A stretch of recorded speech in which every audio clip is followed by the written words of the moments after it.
কোনো বুদ্ধিমান মানুষ নিজের কষ্টের উপার্জিত টাকা দিয়া কখনো কোনো দিন বাজার থেকে পচা আপেল, পচা কমলা, পচা আঙ্গুর, পচা জিনিস, খারাপ জিনিস, নষ্ট জিনিস কেউ কেনে না। উপার্জিত কষ্টের টাকা দিয়া ভালো জিনিসই কিনে, দামি জিনিসই কিনে। নষ্ট জিনিস যেমনভাবে কিনে না, ঠিক তেমনিভাবে আল্লাহ পাক রব্বুল আলামিন অপবিত্র জিনিসকে গ্রহণ করে না, ভালো জিনিসটাই গ্রহণ করে।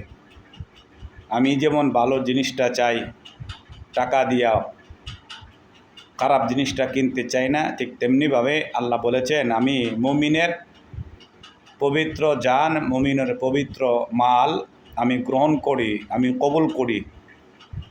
মুমিনের জান এবং মুমিনের মাল এটি পবিত্র, এই জিনিসটাকে আমি জান্নাত পৌঁছাই দিই, তাদের কাছে আমি জান্নাত বিক্রি করি। জান্নাত বড় দামি জিনিস, মূল্যবান জিনিস। এই জিনিসটা যারা সৎ, যারা ভালো, তাদের কাছে আমি বিক্রি করি। যারা অসৎ, যাদের মাল হারাম পথে উপার্জিত, যারা সম্পদ সুদে ঘুষে হারামের টাকায় উপার্জিত, মদের টাকা, মাদকের টাকা, সুদের টাকা, ঘুষের টাকা, এইগুলি অপবিত্র, খারাপ। এগুলি কখনো জান্নাতে যাবে না। যাদের শরীরের ভিতরে এই হারাম জিনিসকে প্রবেশ করে, যারা বড়ি ব্যবসা করে লাখ লাখ টাকার মালিক হয়, আল্লাহ বলেন তুমি দুনিয়াবি হইতে পারো, অনেক কিছু দুনিয়ার সৌন্দর্য তুমি করতে পারো, কিন্তু এইগুলি আমি আল্লাহ পাক কবুল করি না, আমি আল্লাহ পাক গ্রহণ করি না। আমি আল্লাহ পাক গ্রহণ করি ওই জিনিসটাই, যে জিনিসটা পবিত্র, ভালো, উত্তম। আমি আল্লাহ পাক রব্বুল আলামিন প্রত্যেকটা মুমিন মুমিনার জন্য আমি জান্নাতকে তৈরি করেছি। এই জান্নাত অনেক দামি জিনিস, মূল্যবান জিনিস। আমাদের জীবনের মূল লক্ষ্য হইল জান্নাত। যে ব্যক্তি জান্নাতে প্রবেশ করতে পারবে সেই হইল সবচেয়ে বড় বুদ্ধিমান, সবচেয়ে বড় সফল কাম আর কামিয়াবি। সুতরাং ওই ব্যক্তি জান্নাতে যেতে পারবে না যে নাকি বড়ির টাকা দিয়া লাখ লাখ টাকা রুজি করে, বড়ির টাকা, নেশা পানির টাকা, মাদকের টাকা, ইয়াবার টাকা দিয়ে বাড়ি গাড়ি করতে পারে, কিন্তু এইগুলি অপবিত্র। আল্লাহ পাক এইগুলির দিকে নজর নেই, এগুলির দিকে আল্লাহ পাক দৃষ্টি দেন না, নজর দেন না।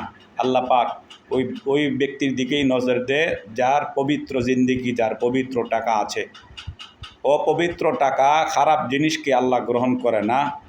গুনাহের মাধ্যমে যে সমস্ত টাকা, সুদ, ঘুষ, নেশা পানি, মাদকের ব্যবসা করে যারা এরকম কালো টাকাকে সাধু বানানোর চেষ্টা করে, আল্লাহ বলেন আমি তাদেরকে কবুল করি না, তাদের টাকাও কবুল করি না, তাদের টাকাও আমি কবুল করি না। কারণ আমি জান্নাত দিয়া খারাপ জিনিসটা আমি কখনো ক্রয় করি না।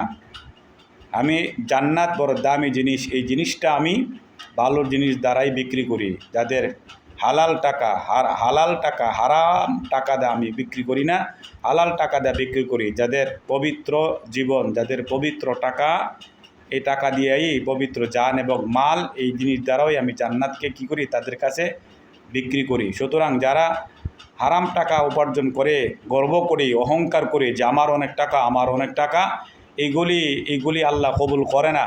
এগুলি মানুষের কাছে গ্রহণযোগ্য হতে পারে, কিন্তু আল্লাহ পাকের কাছে গ্রহণযোগ্য হতে পারে না। এগুলি কষ্টের কারণ হবে, দুঃখের কারণ হবে, মুসিবতের কারণ হবে, জাহান্নামের আগুনের নিক্ষিপ্ত হওয়ার কারণ হবে।